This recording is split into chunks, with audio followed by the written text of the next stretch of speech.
Hey, just hopping in here a little quick to share with you something God was sharing with me.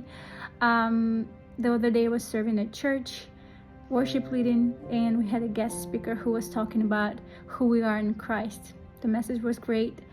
I went backstage, was preparing myself for the second service, and just needed a little bit space for myself, and just like that's what I do. I'm like taking my time, resetting for the next service, and I was just like talking to God about like message. I was just like, God, do I really do I need more confidence? Because I'm always trying to be humble, always making sure that I rely on the Lord. And I was just like, maybe I need a little more confidence, even though I'm a very confident person. Like, I'm not lacking confidence whatsoever. But Lord was just like, you don't need more confidence, you need assurance. I was just like, interesting. What do you mean? And he said that assurance, when you have assurance, you know whose you are, that you are a daughter or son of Almighty, that you are daughter or son of somebody who is promise keeper, who's, if he said to you something and he promised to you something, he will fulfill the promises. He will do what he said he'd do. He never gonna leave us nor forsake us. He always gonna be there. So he's God who's not failing us and never will fail us and never gonna leave us. But the confidence, on the other hand, it's a little bit, not always, but a little bit more of like, not arrogant, but like you're self-reliant, which separates us from the Lord more than assurance. Again, not always, but it can be dangerous.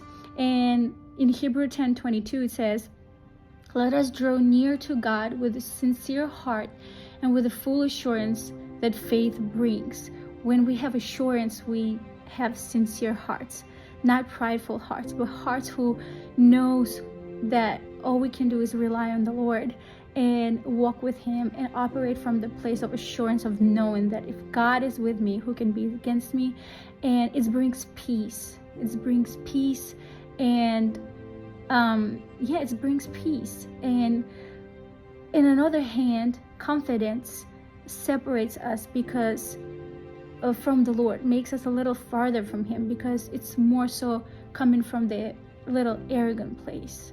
And I thought this is such a good thought. I was just like, Lord, I need more assurance, even though I do have assurance with you, but like, it was such a good point. I was just astonished on that. And I think that will be like one of the pillars for how I'm operating from now on, to have the assurance of knowing that God will never forsake me or leave me, even though I knew that all the time.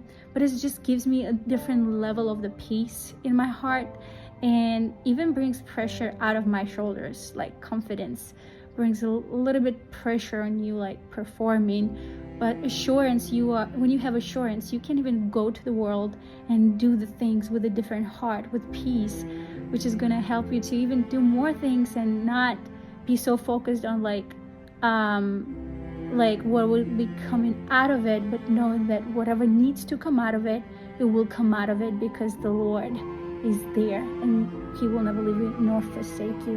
And I think it's such a beautiful revelation he gave me. So I just wanted to share with you, and that's basically it. I hope you guys having a great week so far, and just stay in the Lord, read his word, and be in his presence. I just cannot tell you how his presence can transform our hearts. Yes, we're reading Bible every day, but I want to talk to him like we talking to him through the word. But I want to feel his presence, and that presence it cannot be compared with anything. So I just want to encourage you, just like maybe turn on the music, Christian music or any instrumental, and just like soak in his presence. And he's gonna speak to you, he's gonna talk to you, he's gonna show you things you never thought about. So I'm gonna pray that God's gonna be touching your heart even more sweeter this week than ever before.